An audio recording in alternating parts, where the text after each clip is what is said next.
saw this in a dream.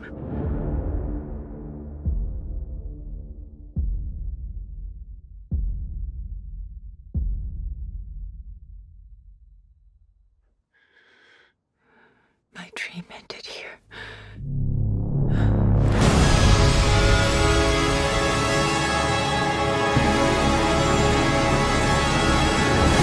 Après 18 ans d'absence, la saga Matrix renaît donc de ses cendres avec ce nouveau volet, Matrix Resurrection, qui a suscité beaucoup de questionnements au moment de son annonce, et encore plus au moment de sa bande-annonce. Je sors de la salle tout juste, et aussi mon avis sur ce film. Mais avant, je vous invite à vous abonner à la chaîne, et à éventuellement mettre un pouce bleu si vous avez aimé. Voilà, c'était un film que je craignais autant que j'attendais. Je suis plutôt très admiratif de la saga Matrix. Le premier étant pour moi un chef-d'œuvre absolu. Le deuxième et le troisième, comme je le disais sur l'analyse de la bande-annonce, m'avaient laissé un peu circonspect sur le coup. Je les ai redécouverts en début d'année 2021. Et c'est finalement des films qui ont quand même un sens vis-à-vis du projet global des Wachowski et qui forment un tout cohérent, avec des défauts du coup, puisque le 2 et le 3 n'en sont pas exempts, mais qui arrivent quand même à raconter quelque chose de fini, en fait, d'achevé. Et donc, ce quatrième épisode qui arrive 18 ans après, qu'est-ce qu'il peut raconter de plus ? Est-ce que ça ne va pas être une sorte de retour de saga un petit peu à la Star Wars épisode 7 ? Est-ce que ça va pas être un petit peu... est-ce qu'on va pas être encore dans cette forme d'hommage un petit peu remake déguisé de la saga originelle ? La bande-annonce avait mis vraiment plein de gens sur plein de pistes différentes, et le film part vraiment dans une direction qu'on n'attendait pas forcément. Donc pour en parler, je ferai une partie sans spoiler, et une partie avec spoiler, que je signalerai au préalable. Le film raconte du coup une nouvelle matrice, une nouvelle simulation, où Thomas Anderson mène sa vie dedans, et il va être interpellé par un personnage qui s'appelle Bugs, qui rappelle un petit peu Trinity, le rôle qu'elle avait dans le premier film, et aussi par un Morpheus, qui a un nouveau visage. Là on est sur un parallèle totalement assumé du film original, mais le film va aller plus loin, et c'est là que je vais éviter de trop en dire. Je vais juste parler de mon ressenti, sans divulgacher quoi que ce soit. La scène d'introduction, du coup, rejoue un des temps forts du premier Matrix, de manière un petit peu biaisée, on est sur d'autres angles, on va dire. Et cette première scène sonne un petit peu comme une note d'intention sur le propos du film, à savoir qu'on va à la fois reprendre quelques ingrédients de la saga, en tout cas du premier film, et essayer d'aller dévisser tout ça. Et c'est là tout de suite que le film prend différence avec, va à l'encontre de la mode actuelle, c'est-à-dire des SOS Fantôme numéro 3, des Star Wars, des sagas qui renaissent tous les mois sur les écrans. Là, le film semble avoir conscience de lui-même, et à tel point que, on ira plus loin dans la partie spoiler, ça devient presque un des enjeux du film. Mais le film, une fois qu'il a posé cette base-là, ce contexte-là, cette nouvelle matrice et ces nouveaux enjeux inhérents à cette simulation, le film en fait s'avère être une histoire d'amour. Voilà, tout simplement, entre Neo et Trinity. Le film étant une quête de retrouver Trinity, une quête de Neo pour retrouver Trinity. Partant de là, le film développe finalement des thèmes assez éloignés de ce qu'avaient pu faire les 3 premiers films, parce que les 3 premiers films étaient, même si évidemment l'émotion y trouvait sa place, on était plus sur des films assez froids quand même, assez que ce soit dans leur manière d'être filmés, dans leur interprétation, dans leur déroulé scénaristique. Les films étaient beaucoup plus cérébraux, beaucoup plus froids, beaucoup plus... Et là, en fait, on touche un petit peu avec ce film-là au cœur de Matrix. Enfin, vraiment le côté vraiment émotionnel de la saga. Et c'est vraiment incarné par Keanu Reeves et Carrie-Anne Moss, qui sont vraiment au cœur du récit. Contrairement, par exemple, à d'autres sagas, je reviens sur l'épisode 7 de Star Wars, qui reprend les personnages comme Han Solo ou Luke Skywalker, enfin voilà, mais qui sont un prétexte pour faire un passage de témoin à une nouvelle génération. Là, on a cette nouvelle génération, on a des nouveaux personnages, on a Jessica Henwick, on a Aya Abdul-Mateen, on a plein d'autres acteurs qui viennent compléter le casting, mais à la fois, on reste focus sur Neo et Trinity, et quelque part, c'est ce qui lui donne ce caractère un peu hybride à ce film, parce qu'on n'est ni sur un remake, ni sur un reboot, on est vraiment dans une suite, mais une suite qui part dans une direction totalement opposée à ce qu'on a l'habitude de voir, en tout cas sur grand écran, et qui est assez inattendue. Donc, cette tonalité, en fait, émotionnelle, cette charge émotionnelle qui est présente dans tout le film, elle se retrouve aussi dans la manière de filmer de Lana Wachowski, qui a complètement évolué depuis Matrix, enfin depuis les 3 premiers Matrix, et qui est une continuité un petit peu de ce qu'elle avait abordé avec Cloud Atlas et avec Sense8, de ce que j'ai vu de Sense8, parce que je ne l'ai pas regardé cette série, mais des images que j'ai vues, on est un petit peu sur cette manière de filmer, qui est un petit peu presque à l'opposé de la trilogie initiale de Matrix. Donc c'est intéressant de voir aussi l'évolution de la carrière de cinéaste de Lana Wachowski. On est vraiment presque sur un grand écart visuel entre les deux.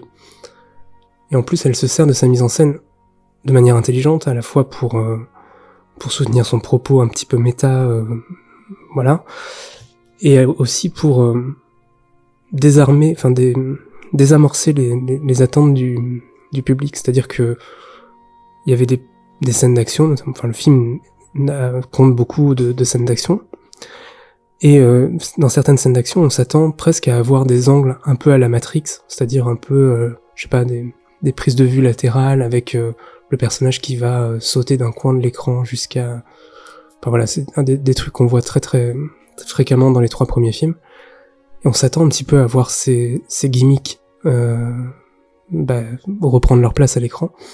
Et non, en fait, elle les déjoue en permanence. Il y a juste peut-être 2-3 gimmicks qu'elle reprend vite fait, mais même le bullet time n'a pas le même rendu visuel, même tous ces effets qu'on connaît sont un petit peu détournés, et elle prend un peu à contre-pied justement cette attente. Et c'est ce qui l'a, à mon avis, c'est ce qui la différencie de ce que fait par exemple Marvel ou Star Wars, c'est que elle ne cherche pas à brosser dans le sens du poil le public, elle cherche justement à lui proposer autre chose, et cette autre chose, selon moi, c'est justement cette charge émotionnelle, cette histoire d'amour entre Keanu Reeves et Carrie-Anne Moss.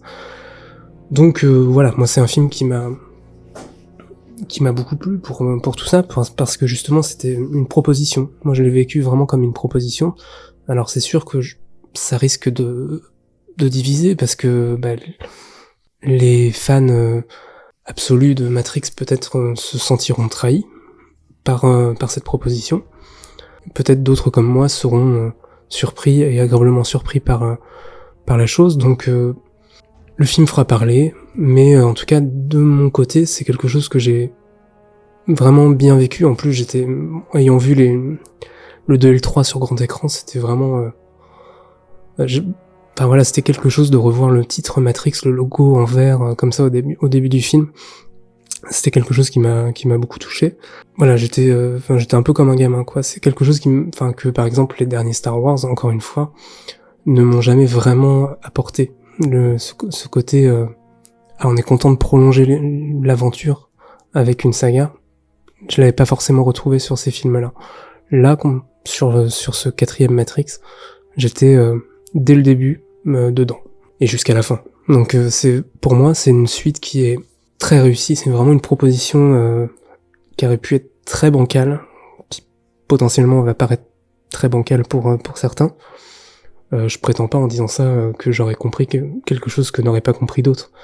D'ailleurs, beaucoup de choses m'ont échappé dans le film, mais quelque part, je trouve que la proposition, enfin voilà, l'ensemble l'emporte sur le reste. Pour les petits détails qui m'auraient échappé, je me laisse un revisionnage pour les comprendre. Mais voilà, non, c'est pas une question de comprendre, pas comprendre. Je pense que le film touche ou pas, en fait, le public. Et à ce titre-là, moi, il m'a beaucoup touché. Pour ce qui est du casting, du coup, on retrouve certaines têtes familières. On a évidemment Keanu Reeves, Carrie-Anne Moss, qui sont, comme je disais, vraiment les têtes d'affiche de ce nouveau volet. Ils sont toujours excellents. Enfin voilà, Keanu Reeves. Le rapport que j'ai à Keanu Reeves, moi, c'est celui-ci. Je sais que c'est pas le meilleur acteur du monde, mais voilà, il peut être assez limité même en termes de jeu, voilà. Mais quelque part, je trouve qu'il a, il y a quelque chose qui me touche chez lui. C'est quelqu'un déjà qui a quand même un charisme, qui a une tête, enfin voilà, qui a un visage particulier et qui, genre je sais pas, c'est pareil. Est-ce que c'est le souvenir des vieux Matrix, voilà, qui fait que. En tout cas, moi, sa prestation m'a beaucoup touché parce en fait, clairement, c'est comme dans le premier film, c'est vraiment lui le référent. En termes d'identification, c'est à travers ses yeux qu'on voit le film, quoi. Donc, on est à peu près aussi perdu que lui. Et il le joue très bien, ça y a pas de souci. Carrie-Anne Moss, ça fait longtemps, moi, que je ne l'avais pas vu, en tout cas sur un projet. Donc, le temps a passé, évidemment, mais ça montre que c'est une actrice qui aurait pu avoir une carrière beaucoup plus riche, et en tout cas ça fait plaisir de la voir.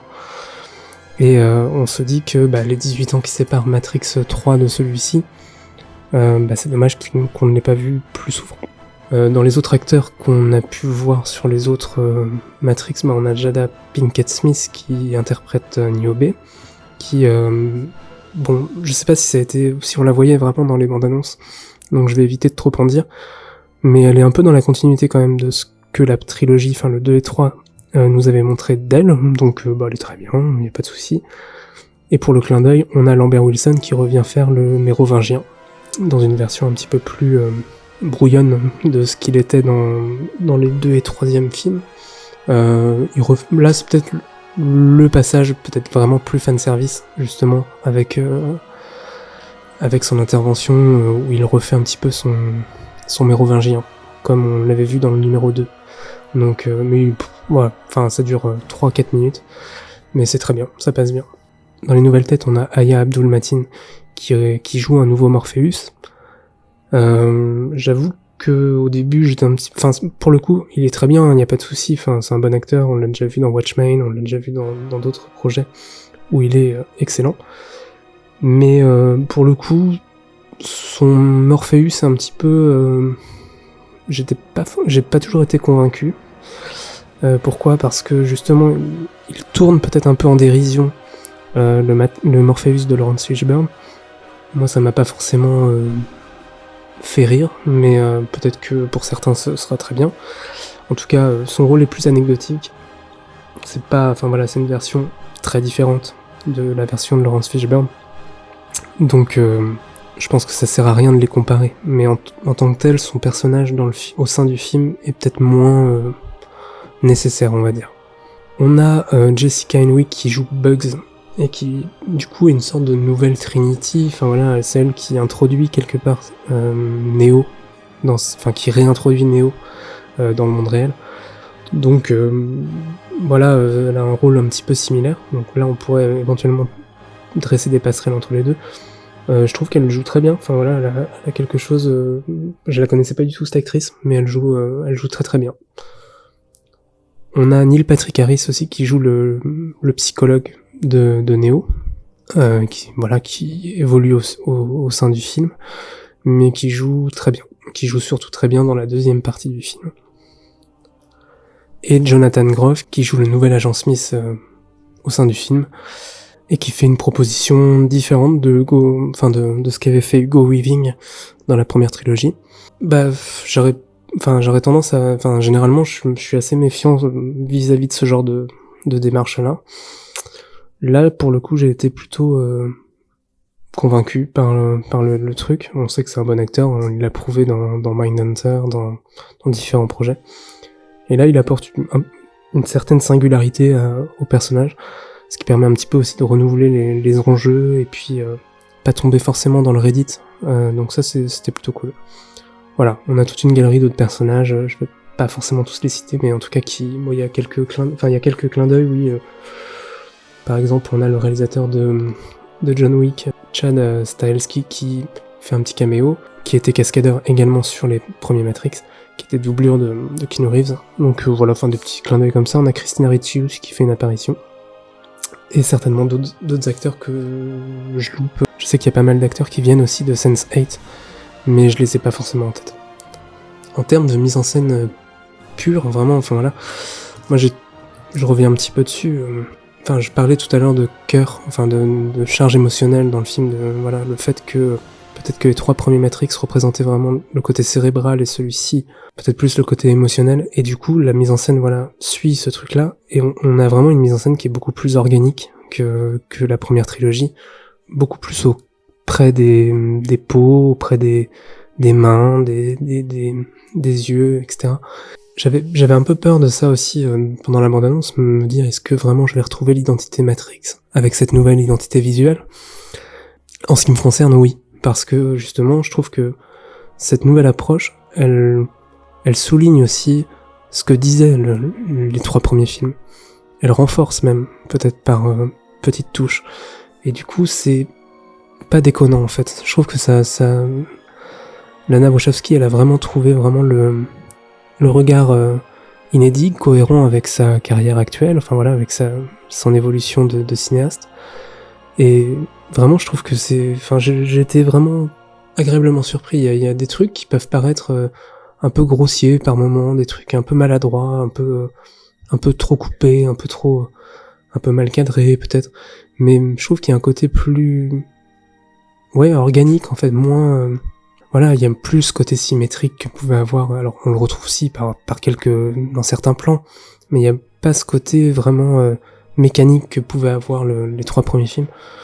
Et je trouve que ça peut vraiment sortir du film les fans absolus de la trilogie, mais en tout cas moi en ce qui me concerne, c'est vraiment quelque chose que j'ai vraiment apprécié. On passe en partie spoiler.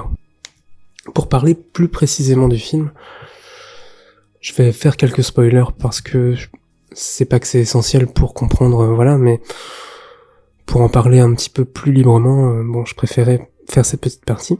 Donc il se trouve que dans ce nouveau film, dans cette nouvelle simulation dans laquelle se trouve Neo est l'inventeur d'une trilogie de jeux vidéo appelée Matrix. Donc en fait, on reprend vraiment les 3 premiers Matrix comme faisant partie intégrante de ce monde-là, et comme étant des œuvres aimées et adulées comme elles le sont dans la réalité. On voit même qu'il y a des goodies Matrix, que il y a des dans les bureaux par exemple où travaille Neo, Thomas Anderson, il y a des statues avec Morpheus, avec Trinity. Bon, on assume complètement ce truc-là méta. Et d'ailleurs, c'était présent dans les bandes annonces, mais on voit aussi des extraits des premiers films projetés sur grand écran. Donc est-ce que c'est censé être des cinématiques peut-être du jeu vidéo, on sait pas trop encore, mais on sait pas du tout. Mais en tout cas, c'est assumé tel quel. Et il y a un discours tellement méta que Lana Wachowski se place un petit peu, je pense, dans la peau de Thomas Anderson, puisque en gros, et c'est dit tel quel dans le film, la Warner lui demande de faire un 4e Matrix à Thomas Anderson, donc on peut très bien retranscrire ça sur la Warner Bros dans le monde réel, demande aux Wachowski de faire un 4e Matrix. C'est très méta, c'est vraiment presque transgressif d'une certaine manière, parce que Lana Wachowski n'hésite pas du tout à mettre les pieds dans le plat et à se foutre de la gueule ouvertement de Warner Bros, là parce que c'est ciblé, mais aussi plus largement de l'industrie cinématographique, des reboots, justement des remakes, des suites à tout va, des trucs sans âme, ou des équipes marketing littéralement, puisque c'est des scènes qui sont dans le film, des équipes marketing réfléchissent en termes de marque une licence, et du coup plus en termes de scénario ou de volonté de création. Et ça, c'est bien retranscrit, enfin c'est pas forcément très subtil, mais en tout cas c'est plutôt bien retranscrit. Je trouve que ça trouve sa place, en tout cas dans le contexte de Matrix. Et quelque part en 2021, ça prend sens aussi avec le propos des 3 premiers films.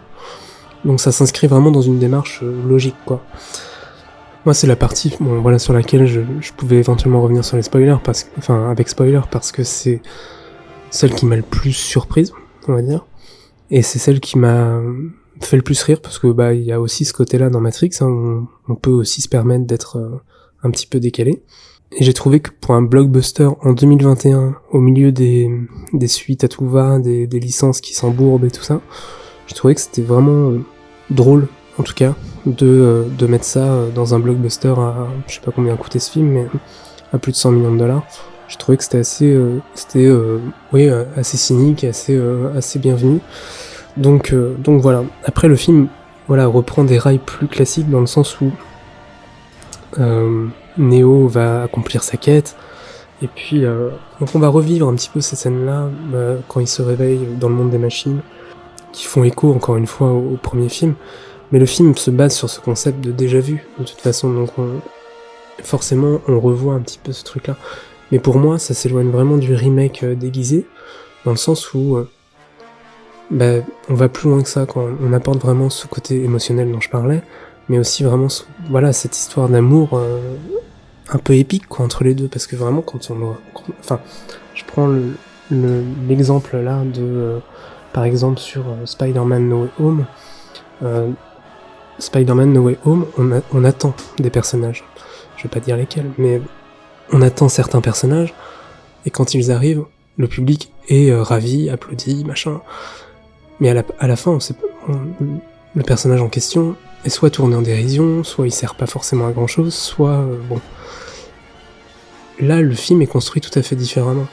C'est-à-dire qu'on attend qu'une chose dans ce film-là, c'est que Neo et Trinity se réunissent à un moment donné et qu'on les voit conscients d'eux-mêmes dans le monde réel, et voilà. Et ce film prend le temps de le construire. Ce film prend le spectateur vraiment avec respect, puisque il y a un aboutissement derrière. C'est pas juste on les met dans la même pièce, comme avait pu le faire je sais pas, le dernier Star Wars aussi, en nous montrant Luke Skywalker, voilà. Là, c'est pas juste on les met dans la même pièce et puis on est content parce qu'on a refait une photo 18 ans après. Il y a vraiment un but, ça s'inscrit vraiment dans un scénario. Et c'était toute la différence aussi. Et ça en fait un pied de nez aussi à l'industrie cinématographique actuelle, qui est quand même basée beaucoup sur la nostalgie, sur les sentiments des spectateurs, sur offrir aux spectateurs vraiment ce qu'il a envie de voir. Voilà, ce film-là va beaucoup plus loin, et franchement, moi j'ai adhéré complètement à la proposition. Je rebascule en partie non spoiler, parce que voilà, j'ai fait vite le tour de ce que j'avais à dire là-dessus. Peut-être une petite déception, entre guillemets, c'est peut-être la musique. Là, je sais qu'elle est plus composée par Don Davis, comme c'était le cas sur les 3 premiers films. Je crois que c'est le réalisateur du Parfum qui l'a composé, qui l'a co-composé en tout cas, enfin j'ai plus les noms ici, c'est un petit coin et puis un autre, mais elle est peut-être trop symphonique, trop éloignée en tout cas de l'identité Matrix, mais quelque part ça va aussi avec les choix de mise en scène de Lana Wachowski, donc pourquoi pas, mais en tout cas c'était peut-être ma petite réserve là-dessus. Et puis du coup, comme je disais sur le personnage de Morpheus, où j'étais peut-être moins convaincu. Donc voilà. En tout cas, si vous voulez voir un film, une suite, qui prend pas les spectateurs pour des billes, n'hésitez pas à aller voir Matrix Résurrection, qui est donc un film qui, moi, m'a beaucoup touché d'une part, m'a beaucoup parlé, parce que je trouve que c'est un commentaire sur lui-même et sur l'industrie cinématographique qui est implacable, simpliste peut-être, mais en tout cas qui fonctionne tout à fait. Et surtout un film qui s'inscrit vraiment dans une saga, quoi, qui cherche pas à singer ce qui a été fait, mais qui cherche à aller plus loin, la prolonger, la rendre meilleure, pas juste en faire un best-of. Donc voilà, c'était mon avis sur Matrix Résurrection. N'hésitez pas à me dire en commentaire ce que vous en aurez pensé. Évidemment, c'est un film qui va faire tout à fait débat et j'en ai conscience. Et n'hésitez pas surtout à vous abonner. Merci beaucoup et bonne fête de fin d'année. Ciao.